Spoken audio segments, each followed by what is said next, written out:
Hey নমস্কাৰ বন্ধু বান্ধৱীসকল আৰু আজি ব্লগটো আৰম্ভ কৰিছোঁ আমাৰ হাকনি বাৰীডৰাৰ পৰা আৰু এই হাকনি বাৰীডৰা ইমান জংঘল হৈ গৈছে গোটেইখন আৰু এই ভুলৰ গছজোপায়ো গোটেইখন চানি ধৰিছে চবফালে সেইকাৰণে আৰু ভুল খায়ো যিহেতু বহুত আমনি লাগিলে আৰু এতিয়াও গছজোপাত লাগি আছে আৰু চাংখনো সেইফালে ভাঙি গৈছে সেইফালে পুৰণি হৈ আৰু এয়া চাক ভুল লাগিয়ে আছে এতিয়াও সৰু সৰু হৈ আছে কিছুমান ডাঙৰো হৈ আছে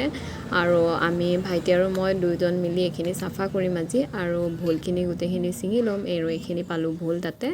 তাৰপিছত এখন ভাঙা হৈ গ'ল চাংখনে সৈতে আৰু এইখিনি চাফা কৰিম আৰু ইয়াত নতুনকৈ শাক পেলাম ঘৰতে ধুনীয়াকৈ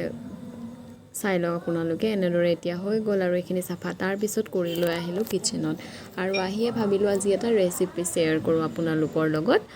তাৰ কাৰণে মই কুকাৰটো উঠাই দিলোঁ তাতে তেল দিলোঁ নহৰু আদা বটা জলকীয়া আদা কুটি লৈছোঁ বিলাহী আৰু এইফালে লৈছোঁ খাচীৰ মাংস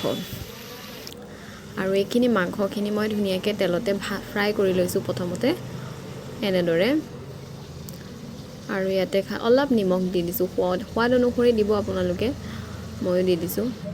তাৰপিছত এইখিনি দি তাতে মই সেই বিলাহী ফালি থোৱা সেইকেইটা দি দিছোঁ আৰু বাকলি গুচোৱা নাই অলপ সিজি লওক তাৰপিছত ইয়াৰ বাকলিকেইটা মই ৰিমুভ কৰি দিম এয়া গোটেইকেইটা বিলাহী মই ফালি থোৱা দি দিলোঁ তাৰপিছতে কুকাৰৰ ঢাকনখন অকণ বন্ধ কৰি দিছোঁ বিলাহীখিনি যাতে সিজি যায় তাৰপিছত এয়া অলপ বাকী আছে তাৰপিছতে ইয়াতে মই দি দিছোঁ আদা নহৰুখিনি যোনখিনি মই পিচি থৈছিলোঁ সেইখিনি দি দিলোঁ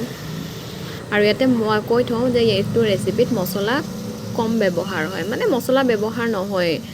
আৰু ইয়াতে অলপ পানী দি দিছোঁ যিহেতু পানীখিনি শুকাই গৈছে মাংসৰ পৰা ওলোৱা আৰু তলত লাগিব পাৰে সেইকাৰণে অলপ দিছোঁ তাৰপিছতে এয়া চাওক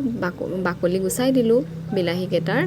তাৰপিছতে এইখিনি ধুনীয়াকৈ মই এতিয়া অলপ দেৰি সিজিবলৈ দিম আৰু তাৰপিছত চিটি মাৰি দিম কুকাৰৰ তাৰপিছত এয়া চাওক ভালদৰে সিজি গ'ল গোটেইখিনি তাৰপিছতে কাটি থোৱা আদা আৰু জলকীয়া এইখিনি মই ইয়াতে দি দিছোঁ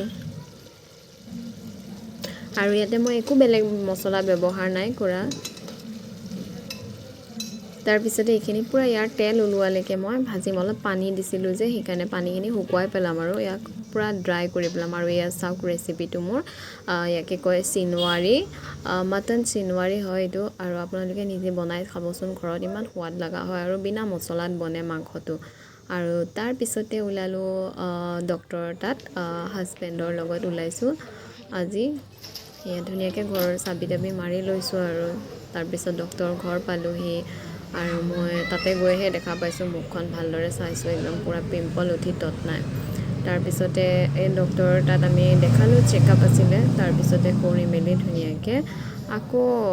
আহি গ'লোঁ তাৰপিছতে ভাবিলোঁ ৰিজালে কাপোৰ কেইটামান বজাৰ কৰিব আছে কৰিয়ে যাওঁ একেবাৰে যিহেতু বাৰে আহি থাকিব নোৱাৰোঁ সেইকাৰণে তাইৰ কাৰণে সেই দুযোৰ ড্ৰেছ ল'লোঁ কিমান ধুনীয়া লাগিছে তাৰপিছত অলপ বিশালত সোমালোঁ আৰু তাইৰ কাৰণে কিবাকিবি লৈ ল'লোঁ অলপ আৰু আজিৰ ভিডিঅ'টোত ইমানেই আছিলে আৰু ভিডিঅ'টো চাই ভাল পালে লাইক কমেণ্ট শ্বেয়াৰ আৰু ছাবস্ক্ৰাইব কৰি দিব ধন্যবাদ